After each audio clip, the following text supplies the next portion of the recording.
Fortuna Dusseldorf are doing something pretty remarkable next season.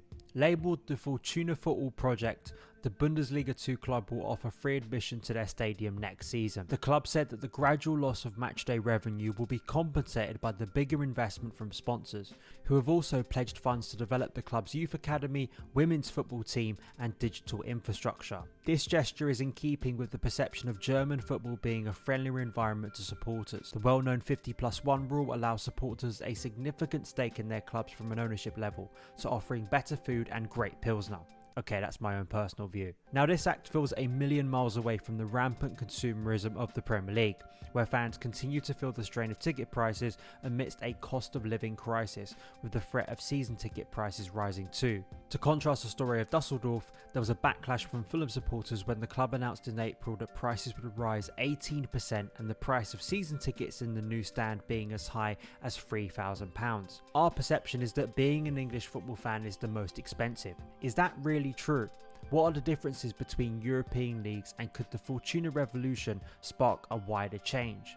Premier League games, depending obviously where you sit, but if you're someone like me and you try and get ticket for Matthew Harding lower, you're paying anywhere between about £50 and £60. There's a lot of, greed in football, and I think that at times fans aren't really given much of a thought by clubs, and that kind of gets linked into sometimes with scheduling and where the lateness of games getting scheduled, the impracticality of games being scheduled, how much fans, because sometimes fans have got to travel up and there's not a train back and they've got to stay overnight, etc. And it's ultimately, I think there is a chance it just becomes unaffordable. As a Chelsea fan, I paid just under £1,000 for my season ticket at Stamford Bridge, which is in the East Stand upper and gives me a pretty good view of the whole pitch. The highest you can pay for a Premier League ticket to a Category AA game, which would be against Liverpool, Manchester City or Man United, is £240. Back in September, I went to see Bayer Leverkusen at home. A ticket for the upper tier cost €50, around £43. For that, I got a clear view of the pitch and some very tasty currywurst and chips for €6. I also tried a bit of Belgian football at Anderlecht for a standard league match. Again, for an upper tier seat, this cost me €28, around £24. So let's look at averages. You might be surprised to learn that the most expensive seat in Europe is not actually in the Premier League, it's in Italy. But where the Premier League is best or worst is being highest for the cheapest seat possible.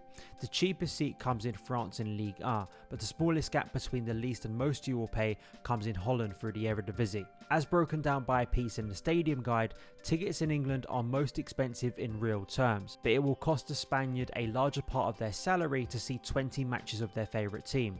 Not that English fans are much better off, they still spend more than 2% of their salary on football. The cheapest is still in France, now followed by the Dutch Eredivisie. In both leagues, fans don't spend more than 1% of their salary on football. Value for money and the quality of football produced also comes into the discussion. The Premier League is known for its high entertainment and competitive nature, compared to the other European leagues that see a large discrepancy between the top and bottom teams, with the likes of PSG, Barcelona, Real Madrid and Bayern Munich regularly dominating. Away fans are another part of this in the English game, with the Football Supporters Association campaigning and succeeding in the Premier League by installing a £30 cap on prices in 2016 that continues to be extended.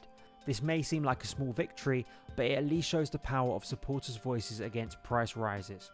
Referring back to Fulham, the club were forced to reverse their price hike given the backlash. A younger generation in England, who generally are expected to be worse off than their parents, will struggle to keep up with the demands of season ticket prices in the Premier League, with fears they could continue to rise. Am I concerned it could soon become unaffordable? Absolutely. Look, in terms of younger generation, I guess it depends what sort of defines sort of younger generation. Obviously, I know at Chelsea, I think up till the age of you're 19 or 20, you can still get in on a junior ticket, and junior prices are very good, very affordable for games.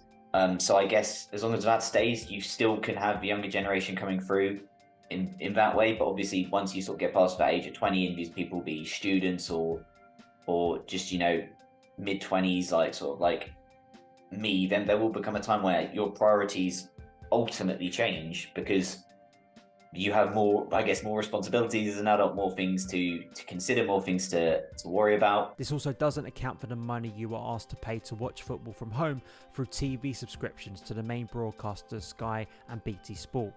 and how those broadcasters can impact supporters' travel plans to games with late rearrangements. Culturally, the differences in fan representation within the German game makes Fortuna Dusseldorf's act a reflection of that. When looking at how little ticket revenue actually contributes to Premier League clubs annually tells us more. As detailed in a sports journal, in terms of average matchday income per game, Man United lead the way with 3.96 million, Arsenal in second with 3.1 million, followed by Liverpool with just over 3 million. Man United's yearly revenue was revealed to be 167.3 million, with 78 million of that coming from commercial income, meaning that to take Man United, the country's biggest club as an example, they could adopt the Dusseldorf approach without seeing the majority of their income evaporate overnight. Making all tickets free is a radical step, but the app proves how stark the difference is to other leagues, where fans regularly have to campaign to limit the increase in prices.